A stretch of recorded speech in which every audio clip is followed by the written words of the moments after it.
Welcome to healthy living without medicine.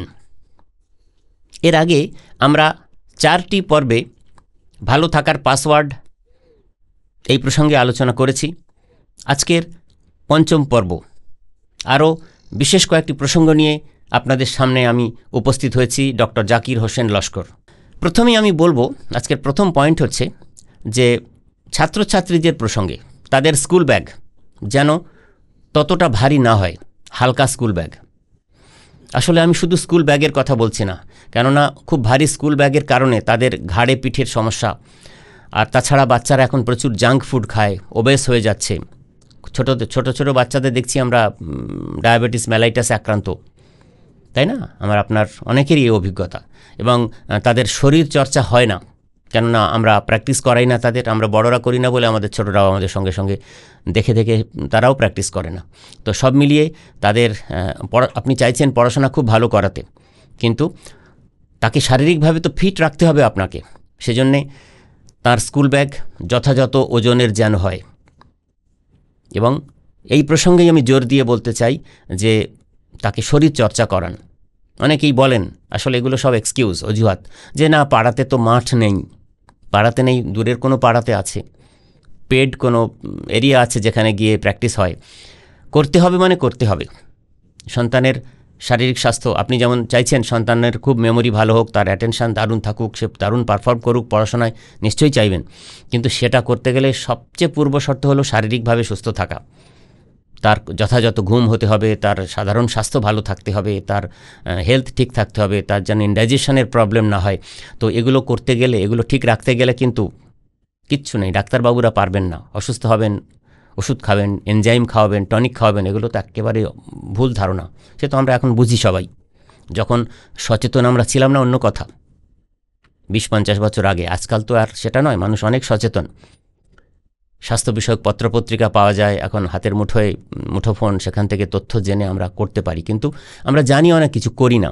তো ছোটদেরকে শরীরচর্চা করান, নিজেরা করলে ছোটরাও করবে। তাহলে ওদের ব্যাগ যেন হালকা হয়, সেটা আপনারা খেয়াল করবেন। Take care of your body, it is the only place you have to live, একজন দার্শনিক বলেছিলেন। তো সেজন্যে মন তো ভালো রাখতেই হবে, তেমনি তার পূর্ব শর্ত হচ্ছে শরীরকে ভালো রাখতে হবে। কেননা আমার সবটা, আমি বাস করি আমার শরীরেই, এই কথাটাই ইংরেজিতে ওই দার্শনিক বললেন। তো এটা যদি আমরা মাথায় রাখি এবং সেইভাবে আমার সন্তানের খাওয়া দাওয়া, স্বাস্থ্যসম্মত খাওয়া দাওয়া, তার ঘুম, তার শরীরচর্চা, তার পড়াশোনার টাইম বেঁধে দিই, তাহলে দেখবেন সারাদিন সে সুন্দরভাবে রৌদ্র করজ্জ্বল দিনের মতো ঝকঝকে আপনার সন্তান সারাদিন থাকবে এবং রাত্রে ঘুমোবে, পরের দিন আবার তার কাজকর্ম মন দিয়ে করবে, পড়াশোনা করবে, স্কুলে যাবে, টিউশনে যাবে, ফিরবে, সব কিছুই সুন্দর সুচারুভাবে সে সম্পন্ন করতে পারবে। ইংরেজিতে আরেকটা কথা বলা হয়, exercise is a celebration of your body what it can do, it's not a punishment. মানে বলা হচ্ছে যে অনেকে মনে করে যে শরীরচর্চা করা মানে তো অনেক ভায়োলেন্ট প্র্যাকটিস, তাতে শরীরের এক্সহস্টন হয়, এনার্জি লস হয়, ডিহাইড্রেশন হয়, প্রচণ্ড খিদে পায়। ব্যাপারটা এরকম নয়, সেরকম হলে কিন্তু হবে না। সেজন্যে এক্সারসাইজ করারও নিয়মকানুন আছে, চর্চা আছে, শিখতে হবে, শিখে করতে হবে। ইচ্ছে মতন কোনো কিছু করা যায় না, কোনো কিছু, সব কিছু ম্যানুয়াল আছে, সেগুলো জেনে। আজকাল সমাজে অনেক ওয়েলনেস সেন্টার হয়েছে, যোগা, মেডিটেশন, প্রাণায়াম, ধ্যান, সব শেখানো হয়। এগুলো শিখে, ছোটদের শিখিয়ে যদি চর্চা করান, এবং সুন্দরভাবে তার যে স্কুল ব্যাগ, তার ওয়েট ঠিকঠাক থাকে, তার ড্রেস যেন সবসময় যে দামি ড্রেস পরাতে হবে সন্তানকে এমন তো নয়, কিন্তু সেটা যেন পরিষ্কার পরিচ্ছন্ন হয়। এগুলো যদি মাথায় রাখেন, সার্বিকভাবে স্বাস্থ্য সমস্যা হবে না, এমনভাবে যদি আপনার সন্তানকে আপনি শেখাতে পারেন, তাহলে বড় হয়ে সেই চর্চায় সে করবে এবং তার সার্বিক জীবনযাত্রা অনেক বেশি ভালো হবে। এরপরে আমি বলবো ভালো থাকার খুব শ্রেষ্ঠ একটি চাবিকাঠির কথা, সেটি হচ্ছে গলা ছেড়ে গান গাওয়া। না, চিন্তা করবেন না, আপনাকে এক্ষণে গানের ক্লাসে ভর্তি হতে হবে না, আপনাকে ইনস্ট্রুমেন্টের নিয়ে শিখতে যেতে হবে না। আপনি যে গানগুলো মনে আছে 2-1 কলি গুনগুন করে গান না, গলা ছেড়ে গান না। আপনি তো জানেন যে আজকাল মিউজিক থেরাপি চালু হয়েছে সমাজে। তো যদি পছন্দের গান শোনাও হয়, তাতেও কিন্তু মন ভালো থাকে। আর গলা ছেড়ে গান গাইলে আমাদের ফুসফুসের কর্মক্ষমতা বাড়ে, এটাও যেমন তেমনি আমাদের মন মানসিকতা ভালো থাকে। তো চেষ্টা করুন গলা ছেড়ে গান গাইবার, নাইবা হলেন আপনি গানের artist. Singing brings out the joy and essence of our soul like anything else. আরও একটা কথা বলা হয় যে music is the only sensual pleasure without vice. মানে যদি পৃথিবীর শ্রেষ্ঠ কিছু, মানে সব কিছুর যেখানে শেষ, তারপরের কিন্তু গভীরতা হচ্ছে মিউজিকের। আমাদের মনের যে স্তরগুলো আছে, কনসাস মাইন্ড, সাবকনসাস মাইন্ড, তো সেই সাবকনসাস মাইন্ডের গভীরতর স্তরে আপনাকে পৌঁছে দিতে পারে কিন্তু ভালো গান। তো সেজন্যে গলা ছেড়ে গান গান, আর সম্ভব হলে হবি হিসেবে নিতেই তো পারেন, গান বাজনা তো শিখতেই পারেন, কোনো ইনস্ট্রুমেন্ট শিখতে পারেন, কোনো গানের ক্লাসে ভর্তি হতে পারেন, বয়স আপনার যাই হোক না কেন। এটা কিন্তু সার্বিকভাবে আমাদের সুস্থ থাকার অন্যতম একটি চাবিকাঠি, এই গান, মিউজিক চর্চা।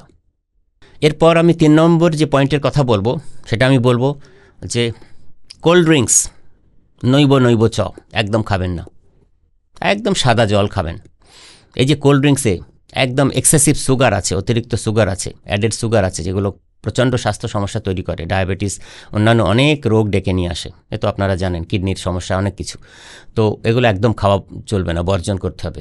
বাড়িতে অতিথি আসলেও আপনি নুন চিনির জল, পাতিলেবুর শরবত করে দেবেন, কোনো ফ্রুট জুস বানিয়ে দেবেন, কখনও কোল্ড ড্রিঙ্কস খাওয়াবেন না। নিজেরা যা খান না সেটা অন্য কেউ খাওয়াবেন না, কাউকেই কখনো নয়। এটা আমাদের মনে রাখতে হবে। বলা হয় sugar is a sweet poison, it can completely destroy our health. তো এই যে কোল্ড ড্রিঙ্কসগুলোতে অ্যাডেড সুগার আছে, কৃত্রিম রং আছে, তো সুগারের ভয় কিন্তু মারাত্মক, আমাদের সমূহ স্বাস্থ্য সমস্যা ডেকে আনে। সেজন্যে আমি বলবো যে ভালো থাকতে হলে কোল্ড ড্রিঙ্কস খাওয়া সম্পূর্ণ বর্জন করতে হবে। আমাদের গরমের দেশ, 8 মাস গরম, 9 মাস গরম, 3 মাস ঠান্ডা। তো গরমে আমাদের বুকের ছাতি ফেটে যায়, আমরা কিছু একটা কিনে খেয়ে ফেলি, তখন ভুল করেই আমরা, হয়তো অনেকে জেনে শুনেই, মানে স্বাস্থ্য সমস্যা হবে জেনেও আমরা কোল্ড ড্রিঙ্কস খাই। এই অভ্যেস কিন্তু আমাদের ত্যাগ করতে হবে। এটা যদি আমরা করতে পারি তাহলে আমরা অনেক ভালোভাবে বাঁচতে পারবো। Our body treats sugar as a toxin. তো বুঝতে পাচ্ছেন যে অতিরিক্ত চিনি কিন্তু সবসময় বিষে পরিণত হয়। সেজন্যে কোল্ড ড্রিঙ্কসের মধ্যে যে artificial colour, preservative, monosodium glutamate যা কিছু দেওয়া আছে, সবগুলো কিন্তু ছোট বড় সবার জন্যে স্বাস্থ্যহানির কারণ। সেজন্যে আমাদের অভ্যাস থেকে কোল্ড ড্রিঙ্কসকে সম্পূর্ণ বর্জন করতে হবে। ভালো থাকার পাসওয়ার্ডের এই আলোচনা পর্বে এর পরের পয়েন্ট হচ্ছে যে আপনাকে নেশা মুক্তির শপথ নিতে হবে। অনেকেই 1 পেগ 2 পেগ 4 পেগ মদ খান, প্রচুর বিড়ি সিগারেট খান, শিখর গুটখা, অনেক ধরনের সব অ্যাডিকশান হয় এমন জিনিস খান, যেগুলো তো আমাদের মানে স্বাস্থ্যহানির, মানে ভয়ঙ্কর স্বাস্থ্য সমস্যা তৈরি করে। এর ক্ষতিকারক দিক আমরা সবাই জানি, তারপরেও মানুষ কিন্তু অ্যাডিকশানের বশে এগুলো খেতে থাকে। আজ থেকে সুস্থভাবে বাঁচতে হলে, আপনার পরিবারকে বাঁচাতে হলে আপনাকে শপথ নিতে হবে, এই নেশা মুক্তির শপথ আপনাকে নিতে হবে। Addiction is a battle between your soul and your inner beast within.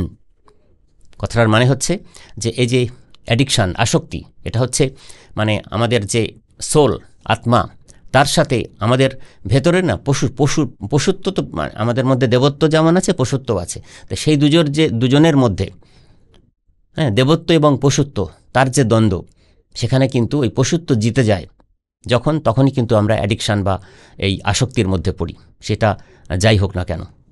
আজকাল তো নতুন এক আসক্তি যোগ হয়েছে ভয়ঙ্কর, সেটা হচ্ছে সোশ্যাল মিডিয়া অ্যাডিকশান, তাই না? তো এই সব কথাই মিলিয়ে বলছি যে এই নেশা মুক্তির শপথ আপনাকে নিতে হবে, তবেই কিন্তু আপনি এবং সপরিবারে সবাই সুস্থভাবে বাঁচতে পারবেন। Drugs take you to the hell, but it is framed as a disguise.